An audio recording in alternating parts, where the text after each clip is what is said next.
말씀 어제도 보았지만은 이 창세기에 이제 11장에 그 셈에서 아브람까지 족보 이야기가 나오는데 이것은 아브람을 말하기 위해서예요. 아브람을 믿음의 조상으로 하나님께서 세우시는데 아브람부터 이스라엘 역사가 시작되고 예수님 당시까지 내려가도 우리는 아브라함의 자손이다. 사람들이 그 혈통적인 것을 너무나 자랑스러워하지요. 그런데 이게 흐름이 있잖아요. 사무엘서도 사무엘의 이야기는 조금 나오고 뒤에 다윗의 이야기가 쭉 나오니 사무엘이 왜 등장하느냐? 다윗을 말하고 싶어서 사무엘 이야기가 길게 기록이 되어 있고 출애굽기에는 말 그대로 출애굽 사건에 대한 이야기가 많이 나오는 것 같잖아요. 아니에요. 3분의 1도 채 미치지 못하게 출애굽 사건이 나오고 더 많은 분량은 뭐냐? 성막에 대한 이야기가 나와요. 분량으로 보면 출애굽기가 아니라 성막기, 하나님의 성전 준비기 이렇게 해야 맞을 정도로, 그러니 출애굽이 홍해를 걷는 것이 핵심이 아니라 하나님의 집에 하나님의 사람들이 거하는 것을 예비하는 것이 더 큰 주제다 하는 것을 알게 되잖아요. 그런 것처럼 창세기 1장에서 11장까지를 흔히 전 역사, 원 역사, 어떤 되는 역사, 기원이 되는 가장 원천이 되는 역사라고 볼 수 있는데, 멀리 가면 아담 이야기부터 쭉 바벨탑 사건까지 나오는 것은 아브라함 이야기를 하고 싶은 거예요. 아브라함이 얼마나 중요한 인물이냐. 예수님을 말씀할 때에 아브라함과 다윗의 자손 예수 그리스도의 세계라. 마태복음 1장 1절에 정확하게는 다윗과 아브라함의 자손 이렇게 돼 있지만 우리말에는 그렇게 바꿔놨죠, 번역을.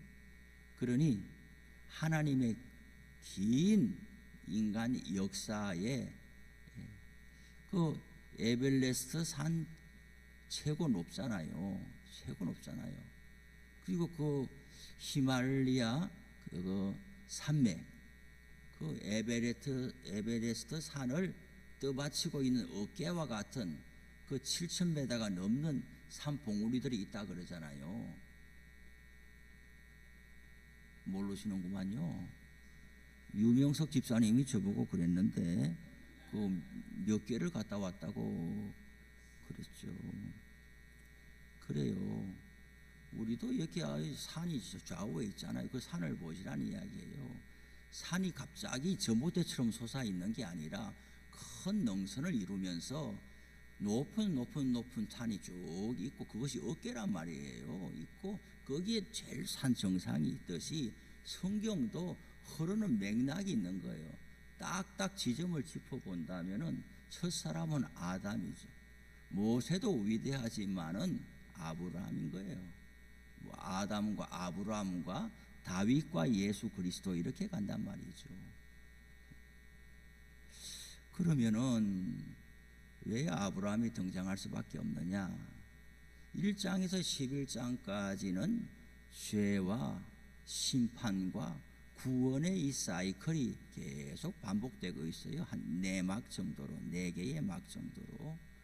아담의 이야기, 아담의 선악과 사건과 가죽옷 사건으로, 그 다음에 가인의 사건, 가인의 살인 사건과 그에게도 표를 주셔서 하나님이 아예 생명을, 살인자에게도 하나님이 생명을 거두어가지는 않는 그 모습. 노아 시대 때의 사람들이 그렇게 죄악의 관영에서 다 썰어버릴 수도 있지만은 방주를 예비하셔서 하나님이 또 원 약속, 생육하고 번성하라는 그 원 약속을 하나님이 또 이루어 가시죠. 그런데 그 홍수 이후에 노아가 시작한 또 역사는 노아도 그 술 먹고 자기 자식을 저주하는 인간의 연약함을 또한 보여주고, 그래서 하나님께서 어떻게 해야 되겠냐, 그 이후에 가니까 이제 바벨탑 사건이 또 등장해요. 인간의 죄와 이 바벨탑 사건이 이제 어떻게 해야 되느냐, 하나님이 또 다 흩었잖아요. 심판이잖아요. 그러면은 바벨탑 사건이 죄, 심판, 하나님이 흩어버린 게 심판, 그러면 또 구원이 있어야 될 거 아닙니까? 구원이 뭐냐, 아브라함을 등장시키는 것이 하나님의 구원인데, 이게 길게 가더라는 이야기예요. 단타로 앞에서 아담부터 해가지고 착착착착 이렇게 가다가 이제 아브라함을 등장시킴으로 하나님께서 롱페이스로 가려고 이제 역사의 막을 여신다. 이런 걸 우리가 성경에서 머리에 좀 넣으셔야 된다, 이 말이에요. 예. 어제 제가 기독교 연합 집회에 한번 가봤어요. 가서 쭉 설교를 들었어요. 유명하신 분이신데 저는 갔다 오면서 제가 잘해야 되겠다, 그런 마음이 들었어요. 아무리 유명하고 사람들이 많이 모이고 교회가 부흥해도 결국 목사는 뭘로 설교하느냐, 성경으로 설교하거든요. 예, 제가 잘해야 되겠다, 그런 마음이 들었고, 성도들을 데려가지는 못하겠다. 가는 사람들이야 뭐 어떡하겠어요. 저한테 말 안 하고 가는 사람들 가시라. 제가 데려가지는 못하겠다. 저보고 좀 가도 되겠습니까? 물으면은 일찍 주무시고 새벽기도 나오시라. 그렇게 말할 수밖에 없겠다. 그래요. 사람의 모습도 다양하고 하지만은, 신앙생활의 색깔도 다양하지만은 성경의 원줄기에서 이탈해 가서는 안 돼요. 조목 우리 성도님들이 내가 뭐 이제는 멀리 말할 필요도 없어요. 우리 교회 성도들이 뭐 주석을 봅니까? 크게 공부를 하면 그게 아니잖아요. 그러니 목사한테 도움을 받으면 되고, 조목조목 한 구절 한 구절 깊이 해석 못해도 돼요. 공예배와 기도에 구절이 나오면은 목사가 또 잘 도와드리면 되는데, 이렇게 성경의 큰 줄기와 어깨를 짚어가는 것들은 있어야, 그래야 뭔가 이야기를 할 때 큰 흐름에서 어긋나서 가는구나.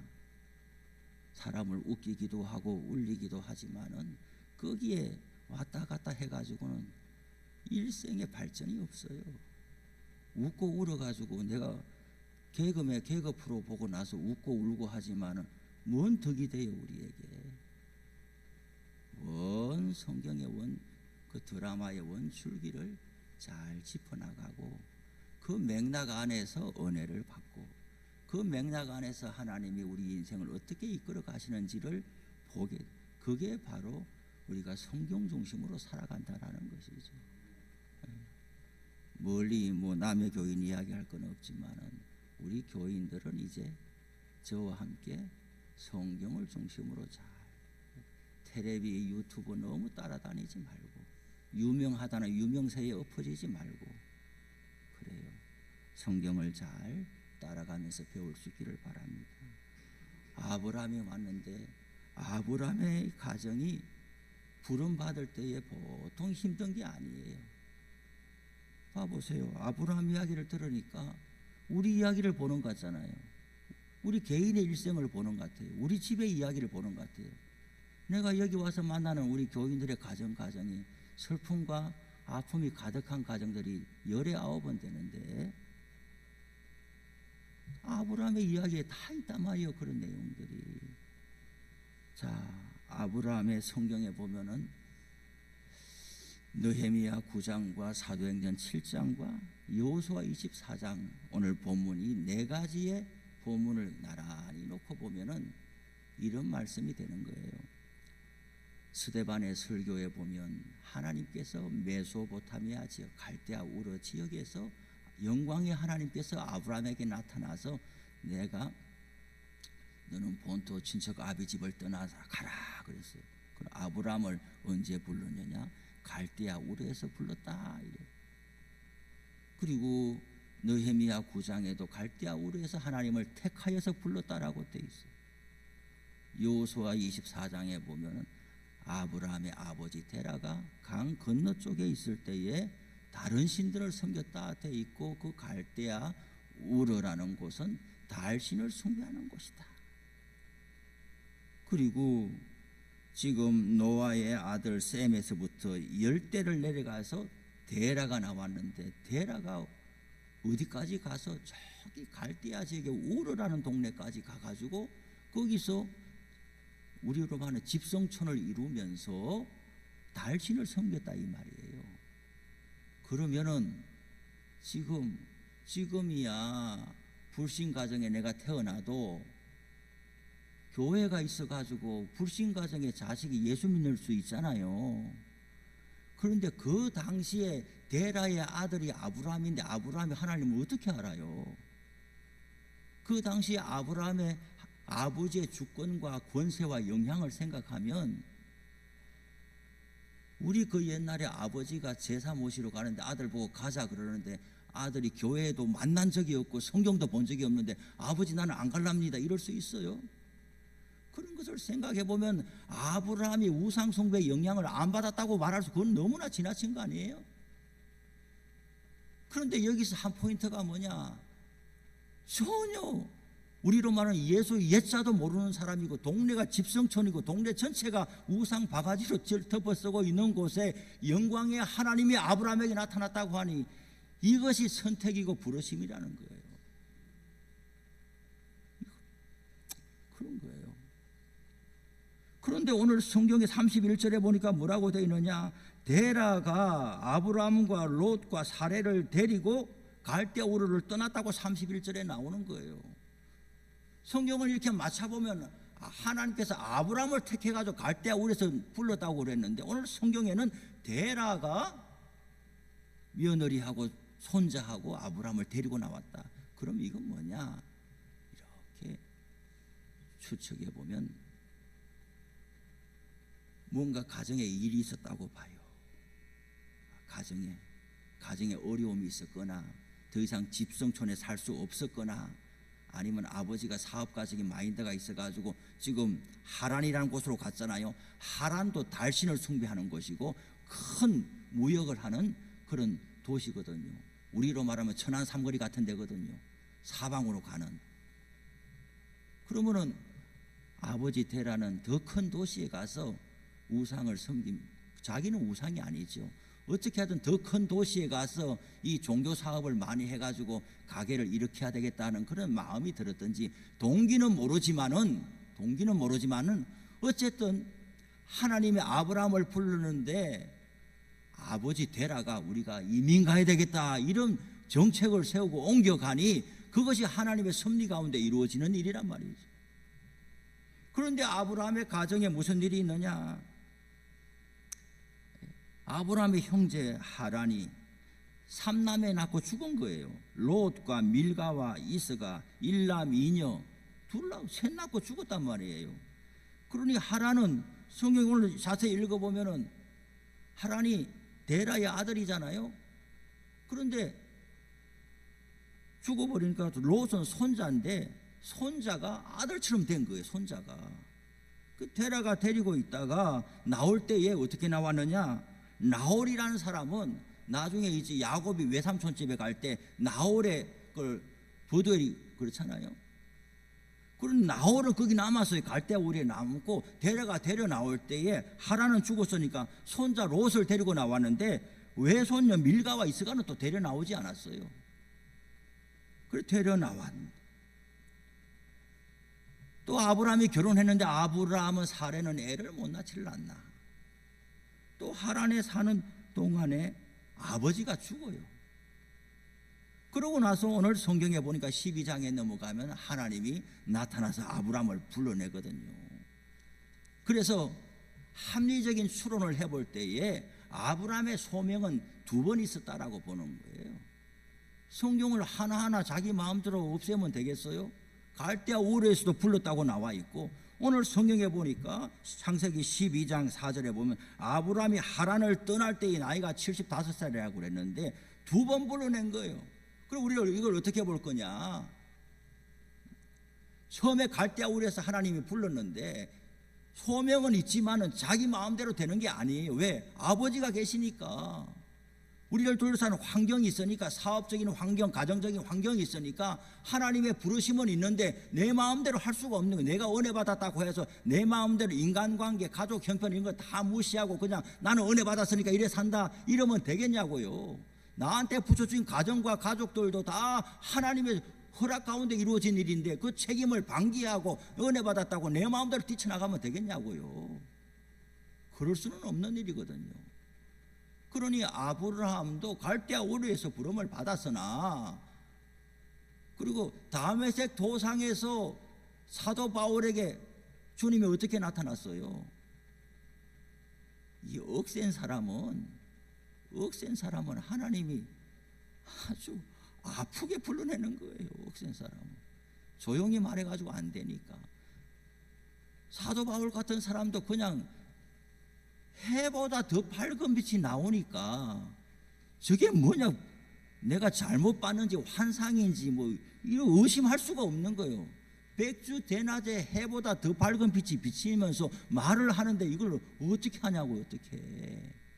그러니 아브라함을 하나님이 불러낼 때 갈대아 우르에서 사도행전 7장의 스데반의 설교에 의하면 영광 중에 하나님께서 아브라함에게 나타났다 그랬는데, 그 나타났다는 게 성경에는 나타났다 이래 돼 있지만은 우상을 뒤집어 쓰고 사는 세상에 그 집안에 그 아버지 아들로 있는데 하나님이 어떻게 나타났어야, 어떻게 말씀했어야 깜짝 놀라면서 큰일 나, 신이 나타났다 이렇게 하면서 아브라함이 그것을 받들게 되겠냐고요.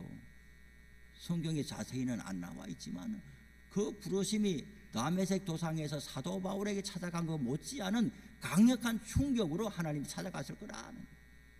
그럼에도 불구하고 그런 환경들이 있기 때문에 자기 마음대로 하지 못하고 어떻게 하나 하고, 아버지가 이민 가자 하고 뭔가 그 지역을 떠나고 있으니까 하나님이 이렇게 문을 열어 가시나, 어디로 가는지는 모르는 거예요. 어디로 가는지는 모르는 거예요.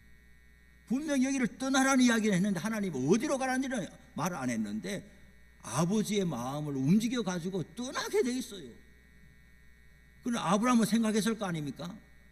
한 걸음 한 걸음 가면서 어디로 데려가는 거지? 아버지가 가자고 하는 거지만은 하나님이 지금 데려가시는 모양이다. 그런데 하란이라는 곳에 와서 거기가 너무 사람도 큰 도시고 살기 좋으니까 거기서 거류하였다 그랬고, 아브라함이 하란에서 나올 때 누구를 데려왔다 그랬어요? 하란에서 모은 모든 소유와 얻은 사람들을 이끌고 나왔다 그랬잖아요. 거기서 크게 성공한 거예요. 하란에서 나올 마음이 없는 거예요. 가야 될 목적지가 있는데 중간 기착지에서 너무 크게 성공해버려 가지고 그랬는데 어떻게 해요? 사도행전 7장에 보면 아버지 데라가 하란에서 죽은 후에 아브라함이 나왔다 그랬어요. 아버지를 옛날에 내가 나이가 70이어도요 내 아버지는요, 나는 어린아이와 같이 아버지를 받들게 돼 있어요. 그 존재가. 내가 100살이라면은 내 나이가 얼마나 많아요? 아버지가 120살인데 살아있다. 그러면 내 나이 100살인 나에게 아버지는 10살엔 받은 아버지하고 같은 아버지인 거거든요. 인간에게 있어서 아버지 엄마라는 자리는 나이 든다고 달라지는 게 아니에요. 요양병원에 누워가고 숨만 쉬고 있어도 아버지가 살아 계신 것하고 죽은 것하고는 이 마음의 안정감과 그것이 너무너무 다르다 그러잖아요. 그러니 아브라함이 신앙적으로는 하나님의 부름을 받아서 새 역사를 시작해야 되는데 인간적으로는 아버지 데라에게 의존하는 마음이 너무 큰 거예요. 하란까지 와가지고 꼼짝을 못하는 거예요. 사업도 잘 되고. 그런데 데라가 죽었단 말이에요. 나 어떻게 살지? 아버지가 죽으면 어떻게 살지? 두 번째로 하나님이 하란에서 다시 나타나가지고 여호와께서 아브라함에게 이르시되, 이 말씀을 맞추죠. 이런 일생을 들어보면요, 우리들의 이야기 아닙니까? 조카 롯이, 우리는 이런 주석을 보고 이런 공부를 해보면요, 조카 롯은 아버지가 손자를 아들처럼 데려다녔잖아요. 할아버지 죽었어요. 근데 아브라함이 또 데려오잖아요. 형의 아들을, 동생의 아들을 내 아들처럼 입양한 것까지 조카를 데려다니는 거예요. 아브라함도 인생 무게가 우리하고 다른 게 아니에요. 이러는 가운데 하나님이 택하여서 하나님의 사람으로 인생을 끌어가시는, 어떻게 끌어가시느냐, 이 거대한 대하 드라마를 성경에서 읽어낼 수가 있어야 돼요. 그 속에서 우리들의 이야기를 보면서 하나님 아버지, 아브라함의 하나님께서 나의 하나님이십니다, 이렇게 들어가게 될 때에 우리가 은혜를 받았습니다, 이렇게 말을 할 수가 있고, 그 아브라함의 스토리 가운데 막 우리가 그게 살아나면서 하나님, 내 인생이 아브라함의 인생 같아요, 내 인생이 아브라함의 인생 같아요, 나도 하나님 도와주시고 내 손 잡아주세요, 나도 내가 낳은 자식 아닌 자식을 끌어안고 살고 있어요, 이렇게 하면서 기도할 때 하나님이 말씀대로 응답해 주신다는 말이죠. 기도하겠습니다. 하나님 감사합니다. 오늘 아침에도 우리들에게 아브라함의 일생과 부르시는 모습을 통해서 우리에게 인도하여 주시고 말씀을 깨닫게 하셔서 감사합니다. 아버지, 우리에게도 아브라함의 하나님께서 우리의 하나님이 되시옵고 우리의 하루도 책임져 주시옵소서. 예수님의 이름으로 기도합니다. 아멘.